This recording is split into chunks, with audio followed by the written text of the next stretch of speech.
Hey everyone, before I start this video, I would like to thank you so much for the support on my first video of Scraggy Talks. Title pending. Reading all of your own comments and thoughts have been really fun, as well as really helpful in looking at these games in different perspectives. I don't want to dwell on this for too long because I was actually planning my script for the Rune Factory 5 video, and then YouTube just decided to pick up my fun event video about funny farming games, so I wanted to put some more focus on One World since you guys seem to be really interested in my thoughts on it once it came out. So I plan on doing this in 3 videos. This one, where I play for a week and gather my first thoughts. Then I'll play it for a couple more days, weeks, etc. because usually farming sims tend to start off really slow to let the player figure things out and slowly introduce things to the player. A lot of the really good parts of games like these are usually shown off mid to late game, so I don't want to make up my first thoughts and make up my mind like too early and make those like my final permanent thoughts. And lastly, this third video will be somewhere down the road. I'll do a sort of retrospective of the game and how well I think it held up. So alright, with that being said, let's get started with the actual video. I'll also put timestamps in the description if you want to see like specific parts. But quick heads up though, minor spoilers on character HUD events, but they're very minor. I talk about like 3 of the characters, and they're all just the first event. So the way this video is going to work is I'm going to list out the game mechanics and a little on how I feel they did, just so you guys can like make a proper opinion. Maybe you are looking into getting the game yourself and you just wanted to know what the game has in store for you. And then I'm going to talk about things I liked and disliked about the game, more of my opinions, and then followed by some closing thoughts. First, I want to preface this real quick by saying this is, in my opinion, the best game they've put out thus far. The first thing I want to talk about is the story. Once again, One World follows the usual post-split Harvest Moon formula of basing their gameplay around a story-based structure. So things will slowly become more available the more you progress in the story. So basically you, the main character, have been eating potatoes your whole life, despite what your mother wants you to believe, and now you're sick and tired of eating potatoes for the rest of your life. So you leave home to travel the world. You must also look for harvest wisps, cause I think they lost the rights to harvest sprites or something, to bring the harvest goddess back to the world, cause she's not dead, she's still watching us, but she's too tired to help us or something, which is why all these villages are suffering or something. So yeah, TLDR, you, the main character, travel the world helping villages that are suffering from the disappearance of the harvest goddess. Next, I want to point attention to the use of multiple village. In One World, there are about 6 different villages in comparison to the usual 1 big village in most Harvest Moon / Story of Seasons games. And out of those 6 villages, your hometown is the first one, and the other 5 have their own sets of characters and climates. Climates I'll go through later. Each village has 2 marriage candidates, 1 male and 1 female, and 1 supporting non-playable character. The rest of the village are all nameless NPCs, which pull you out of the immersion a little, but the towns are definitely a lot more stacked than the 1 huge town you did have in previous Natsume Harvest Moon works. As far as I'm aware, they're all story locked, so you can only go to 1 village at a time, but there is a bridge on both sides of the first town, so you might be able to do multiple routes at the same time. There are, unfortunately, no festivals in this game as far as I could see, so the only differences in the villages are the different main characters and climates. Quests are actually present in this game too. After you complete a main story arc, the village's residents will ask you to do simple tasks for them. This can range from harvesting a certain amount of crops or collecting a special amount of ores and minerals. Even the nameless NPCs can give you quests, which admittedly make things a little confusing, but you can figure out which city they're from in the menu, which helps a lot. This can range from harvesting a certain amount of crops or collecting a specific amount of ores and minerals. Farming is also something you can do in these farming simulators, and is also something you can do in this video game. It is a little different though. In this game, they innovated the usual formula of buying seeds and growing those seeds into crops, and made the seeds into forageables. The way it works now is that a bunch of little harvest wisps, I think, will pop around in the world, and by interacting with them, they will give you a specific crop seed. These are all fixed, so they will always appear in the same spot with the same crop over and over again. What is random is that it's not guaranteed that they will spawn that day, so if you're looking for a specific crop for a quest, you might have to wait until tomorrow, and all of the harvest wisps will disappear after 6 PM, so you can't get seeds anymore after that. Next up, let's talk characters. Characters are my favorite part of video games, especially farming sims, so I was hoping that hopefully these characters would be interesting. Unfortunately, they still rehash the same dialogue from a relatively limited pool of said dialogue, which only increases the more hearts you gain with the character, which even then, they don't really add that much. The character storylines so far have been pretty basic, but I've only covered Gabrielle, Ahina, and Kanoa so far. Admittedly, I do like some of the direction that they did with the characters, but I'm gonna go through that more later on in the video. Also, I think Gabrielle is Goku, which is they couldn't have had her. Heart events are still a thing, but there's no dedicated cutscene to them. They just happen randomly after you talk to them after a specific number of hearts. It's sometimes hard to tell that a heart event is even occurring since the music doesn't change, but that's just a very minor nitpick. Heart events also don't trigger until you finish that specific area story arc. So even if you get to 5 hearts, unless you finish the story arc, you're never gonna get that first heart event.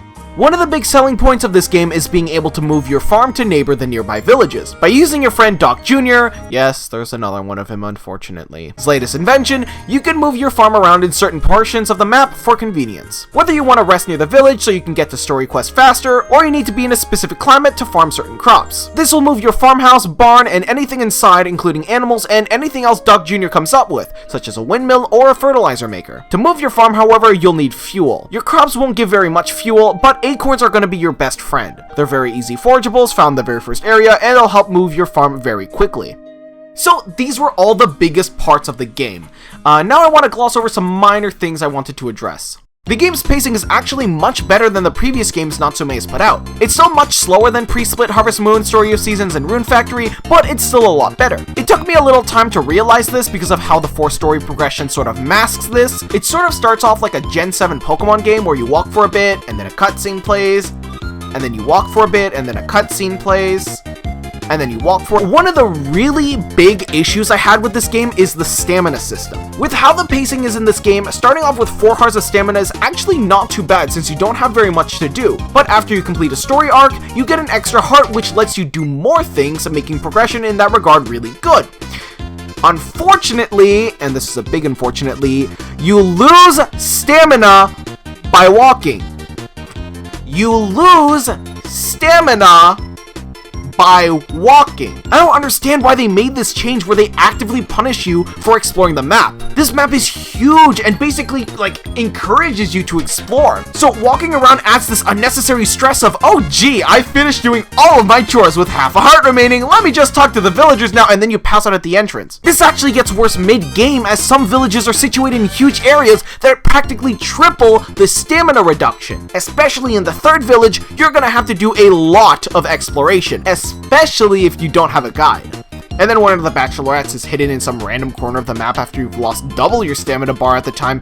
Oh, that's the bachelorette! Why the hell is she so far away from everything? And then she crashes the game. My game crashed. At least the game throws a ton of forageables out at you, and with how easy it is to get crops, it's not too difficult to counter, but now it just becomes this huge inconvenience. Since later on your stamina is going to be decreasing very fast, you're going to need to stack on a lot of stuff. It also doesn't help that the clock moves really fast in this game. It's actually faster than Stardew's 7 to 8 seconds before 10 in-game minutes pass, and even I thought that was fast. In this game, it's actually somewhere between 5 to 6 seconds. And you can still make a profit off of mining. Wait a second. That's still a 10 gold profit. Okay, that was quite a few things, but now I want to talk about some things I actually enjoyed about the game. I actually liked how more things unlock as you progress. More crops are available to you to play around with, and having more characters to talk to helps a ton. More and more things are there for you, such as mining and more foraging spots, though, you know, the stamina system. So the longer you play, there's more things to occupy yourself with, which is nice. I also think the game is one of the best looking games they've put out, especially when you consider their previous title, Light of Hope, and this game. Guess which one is the Switch game? Spoilers, it's both. It's both of them. Sure, it's not amazing, and there's a lot of empty space, which makes the world feel much bigger than it needs to be, but this is still a step up from their usual performance. I also really like how they have a fast travel mechanic, so you can make your way back to villages to talk to your marriage candidate of choice, if you need to move your farm someplace far away, or if you want to tend some crops back in the older field since they don't come with you when you move farms. So this makes going back to different places much more convenient for the player. Okay, so these are the main points in the game that I wanted to talk about, as well as other things that kind of just popped out at me. So I kind of formed the video like this so you guys can form your own opinions on whether you're interested in getting the game or not. But if you already have the game or already made your mind, or you just wanted to hear me talk about my experiences and thoughts with the game, if that was the case, then I guess it's time for the Opinion Corner. Let's gloss over the main points in order real quickly. Admittedly, it's done a lot better in this game, but it's still not perfect. I don't really agree with the idea of forcing things to be locked behind story progression, especially with a game like this, as it kind of limits your freedom with how you want to play the game. The story is kind of similar to Light of Hope, but delivered much better to the player. You as the player will explore the world and encounter 5 different villages. Each of these villages have a problem and you have to help solve this problem, and by solving them you gain a tablet. This is very streamlined and very easy to understand, which I can appreciate. There are 6 tablets in all, one of which is given to you at the start of the game, and the other 5 are most likely distributed after finishing every one of the village's story arcs.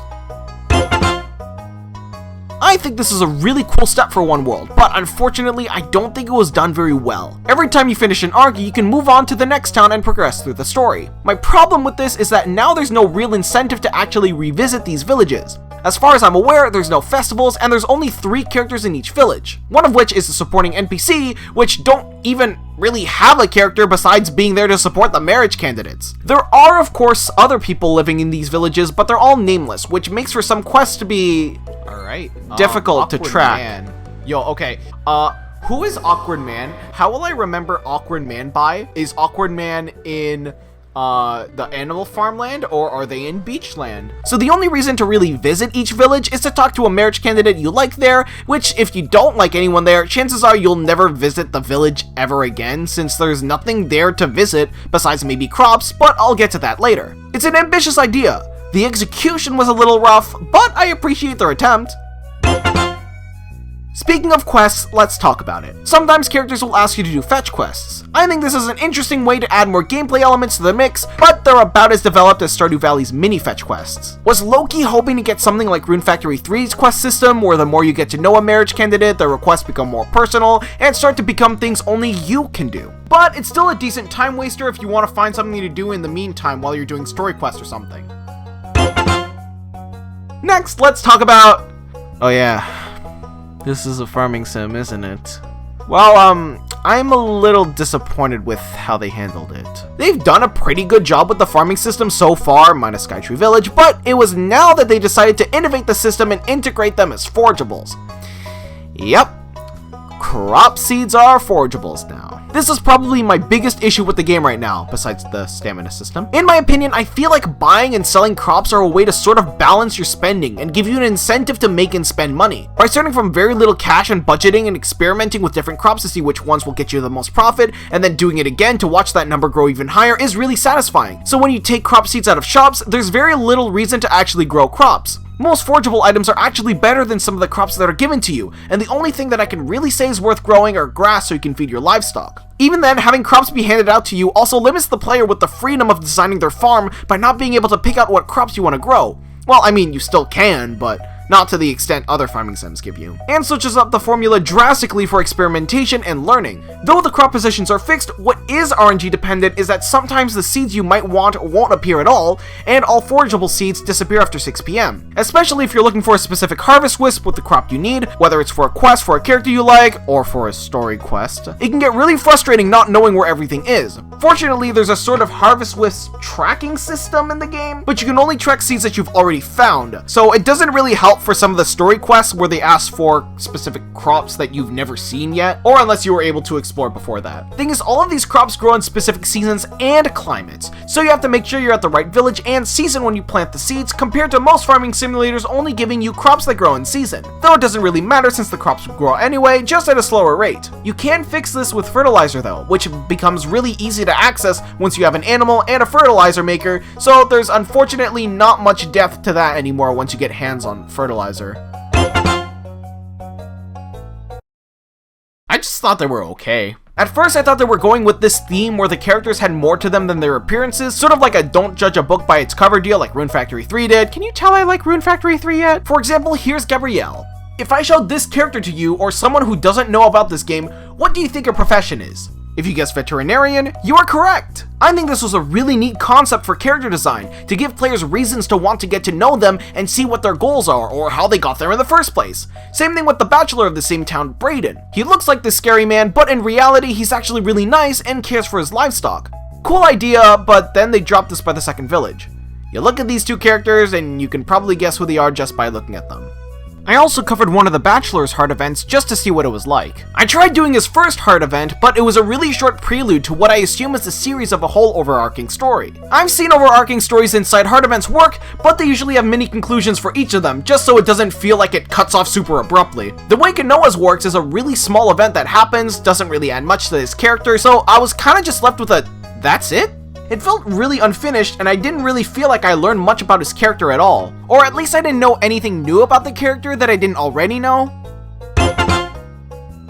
Honestly, I felt like this mechanic was done fine. Having a portable farm to be closer to the villages when you're doing their story arcs is nice, and it's actually a cool way to present the feeling of traveling far away from home, because, well, you are traveling far away from home. And now, a small rant on story progression in farming simulators.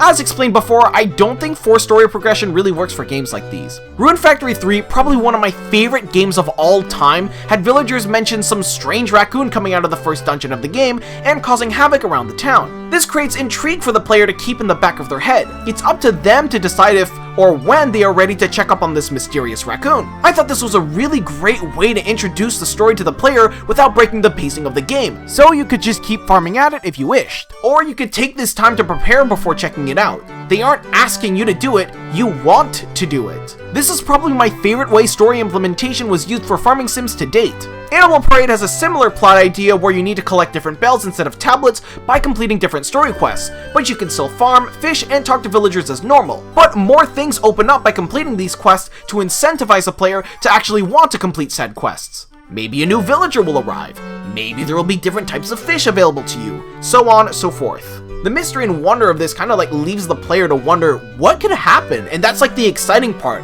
Okay, one final example. Stardew Valley introduces the community center plot on day 5. This is there for the game to let you know that this is something you can look out to do in your off time of farming and talking to villagers, and you can manage your time around it if you wish. It's always there and you can ignore it if you wish, but maybe players will be curious to see what happens if they finish a bundle, and perhaps give special benefits to reward the player for going out of their way to do the main campaign, such as maybe open up the greenhouse, open up minecarts, or maybe by completing all of them, a huge, event happens at the end with a huge reward for the player, which I don't want to, say, just in case, because it's, I guess, spoilers. Locking gameplay through story progression kind of breaks the momentum I might have when playing the game, but it's probably just a me thing.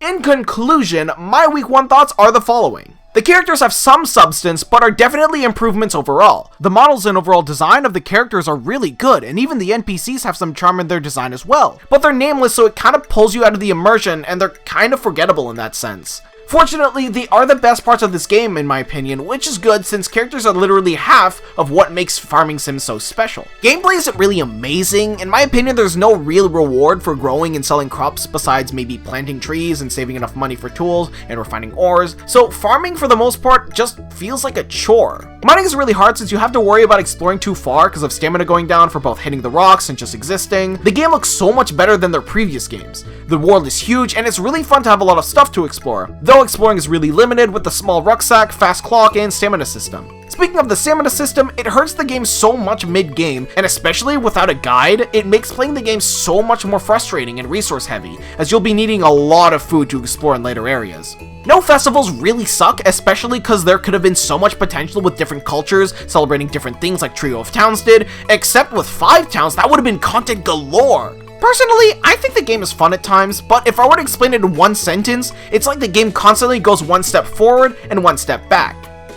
And then you get to the 3rd town and then it takes 7 steps back. And it's definitely not worth 75 Canadian dollars. Again, this is just the first week, so there could be so much more that I'm missing out on. But what do you guys think? Have you picked up the game? Did you wait for this video to come out to make a final decision? What about the video format? Did you like it? Let me know what you guys think about the game in the comments below, or just the video in general. And hey, if you liked One World, that's great! I always enjoy reading your guys' comments, so let me know in the comments below what you thought about it if you enjoyed it. I'm sure I haven't covered everything, so please leave any questions in the comments for anything you were curious about in the game, or maybe something you want me to look out for in the future.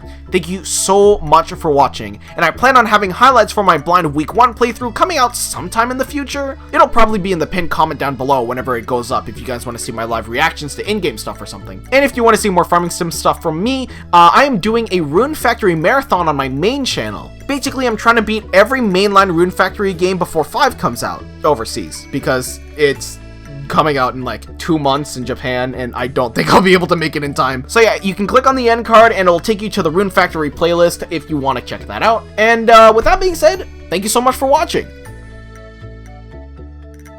Though I think the biggest negative I have for this game is that Sam has a descendant and she's not a marriage candidate?